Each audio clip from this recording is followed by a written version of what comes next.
জঙ্গল সলিমপুরে র্যাবের উপর সন্ত্রাসী হামলার জবাব দেওয়া হবে। স্বরাষ্ট্রমন্ত্রী সালাউদ্দিন আহমেদ এটি বলছেন। ঘটনার একদিন পর তিনি আজকে সেখানে পরিদর্শনে গেছেন এবং সেখানে বলেছেন যে সেই ঘটনার ইয়াসিন বাহিনীর নেতৃত্বেই নাকি ঘটনা ঘটেছে। ঘটনা কিন্তু সাংঘাতিক রকম চ্যালেঞ্জ ছুড়ে দেয়। অর্থাৎ যৌথ বাহিনীর যে ক্যাম্প, চারিদিকে তার অবকাঠামো দেয়াল বুলডোজার দিয়ে ভেঙেছে। তারপরে যাতে তাদেরকে রক্ষা করতে কোনো বাহিনী না আসতে পারে, 3 জায়গায় রাস্তা একেবারে এমনভাবে কাটা হয়েছে যাতে গাড়ি নিয়ে আসতে না পারে। তারপরেও অনেক কষ্ট করে গেছে সেখানে। শেষ পর্যন্ত গোলাগুলি হয়েছে, 30-32 জন আটক হয়েছে। কিন্তু যেভাবে আক্রমণটা করা হয়েছে এইটা রীতিমতো এবারে বলা যায় যে ভিত কাঁপায় দিছে আইন শৃঙ্খলা বাহিনীর।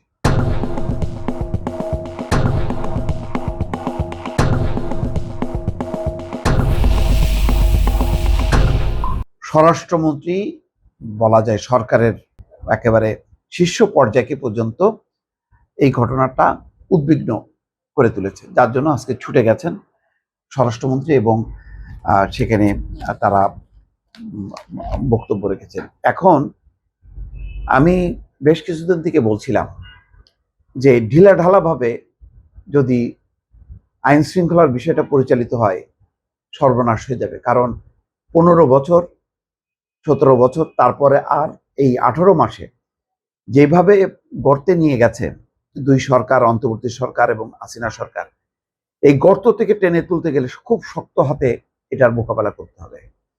আগে শক্ত হাতে কি হয়েছে? প্রতিপক্ষকে দমন করা হয়েছে, রাজনৈতিক প্রতিপক্ষকে।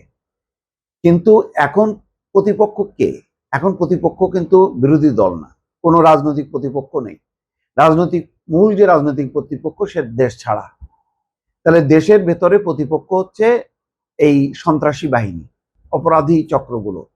এই চক্রের বিরুদ্ধে তো বিএনপি বাদ দিলাম, বিএনপি ক্লিন হার্ট অপারেশন সেই 2001 সালে যখন কি বিএনপি ক্ষমতায় ছিল তখনও তারা সফলভাবে পরিচালনা করছিল। তো এখন দুর্বলতাটা কোথায়?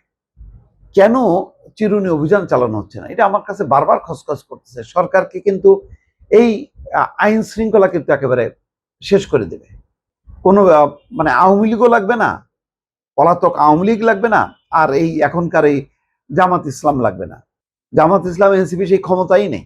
কিন্তু ক্ষমতা কাদের আছে? ক্ষমতা আছে হচ্ছে এই অপরাধীদের। বিপুল সংখ্যক চক্র গড়ে উঠেছে এবং এগুলো রাজনৈতিক পৃষ্ঠপোষকতা পাচ্ছে। বিভিন্ন ক্ষমতার যার যেখানে ক্ষমতা আছে তাদের পৃষ্ঠপোষকতায় এই ঘটনাগুলো ঘটছে। 18 মাস ধরে চিৎকার করছি যে আইন শৃঙ্খলা পরিস্থিতি দমনে শক্ত যদি পদক্ষেপ নেওয়া হয়, এখন মানুষ এটাকে বলবে না মানবাধিকার লঙ্ঘন।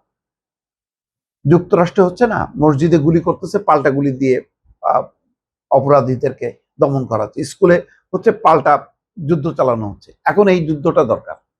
এই যেই ঘটনাটা একেবারে একটা ক্যাম্প যৌথ বাহিনীর, সেই ক্যাম্পটাকে ঘেরাও করে, তার মানে যদি তারা সফল হতো তাহলে তো ওই ক্যাম্পে যে যৌথ বাহিনীর যারা সদস্য ছিল সবাই মেরেই ফেলতো। যাক, যথেষ্ট ভেতর থেকে প্রস্তুতি ছিল বলে গোলাগুলি করাতে তারা পালায় গেছে।